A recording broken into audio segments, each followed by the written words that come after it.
तेंजन सामा hero है या villain? तेंजन के बारे में हमने एनिमे में कई बार सुना है, लेकिन मांगा में तेंजन के बारे में काफी टाइम पहले ही बता दिया गया है और तुम यकीन नहीं करोगे, सीरीज में इसका रोल गोजो से भी बड़ा होने वाला है। सबसे पहले तुम्हें जानना होगा कौन है तेंजन सामा।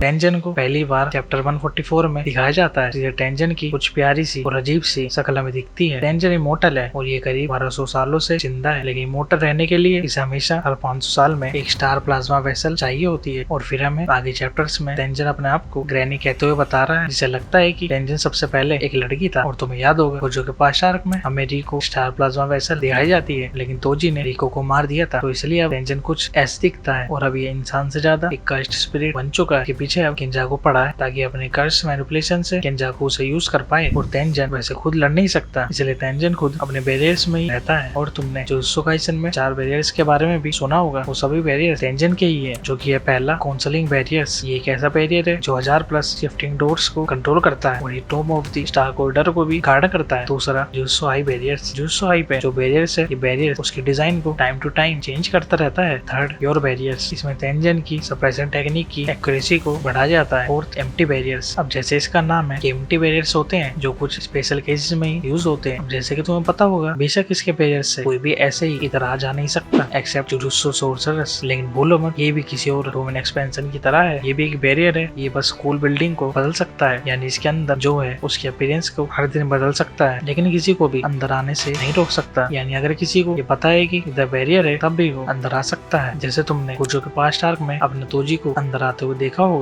यानी अगर किसी को पता है कि अंदर बैरियर है, तब भी वो अंदर आ सकता है। और वैसे तेंजन सामा तुम सबको हीरो दिख रहा होगा कि भाई ये तो 1000 साल से सबकी मदद कर रहा है और आने वाली जनरेशंस को जुजुत्सु के फंडामेंटल्स के बारे में बताता है और जुजुत्सु सोर्सरर्स को ट्रेन करने में भी ये मदद करता है, ताकि आज के सोर्सरर्स पहले वाले सोर्सरर्स से लड़ पाए। यानी बेसिकली ये बताता है कि ये आज के सोर्सरर्स को एक एनवायरनमेंट देता है ताकि अच्छे से ट्रेन हो पाए। और गोजो को प्रिज्म रियम से बाहर कैसे निकाला जाए उसके बारे में भी तेंजन हमें बताया था। और क्या तुम्हें ऐसा सच में लगता है? तेंजन ऐसा सभी सोर्सरर्स को अच्छी बातें सिखाना और कर्स एनर्जी को रोकने के लिए तेंजन जिम्मेदार है, यानी कंट्रोल करने के लिए, क्योंकि नेगेटिव इमोशन हम सभी इंसानों के अंदर है, जिससे कर्स्ट एनर्जी बनती है। तो क्या इसका ये रोल है कि इसकी वजह से जो सोर्सर्स यानी जो पहले ह्यूमन होंगे वो कर्स्ट एनर्जी या नेगेटिव इमोशन को कंट्रोल कर पाते हैं? क्योंकि फिलहाल मुझे ऐसा नहीं लग रहा, क्योंकि अगर ये इतना बढ़िया होता तो गोजो ने तेंजन को रिको क्यों नहीं दी, बस कर्स्ट एनर्जी को बैलेंस करने का बहाना मार के। हाँ, वैसे तेंजन ने ये बात भी कंफर्म करी है कि एक टाइम पे 2 6 आई यूजर नहीं रह सकते, तो यानी यहाँ पे क्लियर हो जाता है शायद तेंजन की जरूरत अब जुजुत्सु वर्ल्ड में अब नहीं है, क्योंकि अब अपने पास है हमारा ओनर्ड वन, जिसकी वजह से जुजुत्सु वर्ल्ड में बैलेंस आया है। गोजो की वजह से ही कर्स स्पिरिट चुपचाप सो जाती है और किसी भी इंसान को परेशान नहीं करती, और अगर करती है तो अपना गोजो तो खड़ा है। लेकिन क्या तेंजन के साथ ऐसा है? और तो मांगा चैप्टर 28 में मैं तेंजन को एक बच्चे की तरह पेड़ में कुछ ऐसे लेटते हुए दिखता है, जिसके बाद अब खा जाता है। उसे किसी की भी बॉडी ना मिलने की वजह से वो अनकॉन्शियस हो जाएगा और वो दिन ह्यूमैनिटी के लिए आखिरी दिन होगा। अब ये बात तो हमें पहले बताई गई थी, लेकिन फिलहाल हमें केंजाकू तेंजन को कंट्रोल करते हुए दिख रहा है। और केंजाकू ने ये तक बताया है कि वो अपने यूटोपिया बनाने के चक्कर में कलिंग गेम में जितने भी इंसान हैं उन सबको तेंजन से मर्ज करा लेगा और ये किसी उज़ुमा की तरह लगेगा जो सभी इंसानों को किसी जानवर की तरह खाता जाएगा। अब मानो या ना मानो, तेंजन जो खुद लड़ नहीं सकता, इतने साल से खुद दूसरे की बॉडी लेके जिंदा है, तो कुछ ना कुछ तो जीजेके में इसका तगड़ा रोल है और शायद इसका रोल गोजो से भी बड़ा होने वाला है। या ये भी हो सकता है ये सब कश टेक्निक्स सिखाने का जिम्मा इसने लिया हो और ये कुछ ऐसा वर्ल्ड बन गया है जिधर आज सभी ह्यूमन सोर्सरर्स और नॉन सोर्सरर्स में डिवाइड हो चुके हैं। और भाई जिसकी पावर की नींव दूसरे इंसान की कुर्बानी की देन हो, मेरी नजर में तो उसे रियल पावर नहीं कहेंगे। रियल पावर तो बस अपने सातोरु गोजो के पास है। अब गोजो की पावर से तो तुम सब समझ ही गए होंगे मेरा क्या मतलब है। बाकी कमेंट करके बताना तुम्हें तेंजन के बारे में क्या लगता है। और वीडियो अच्छी लगी हो तो चैनल को सब्सक्राइब कर लेना और वीडियो को लाइक भी कर देना।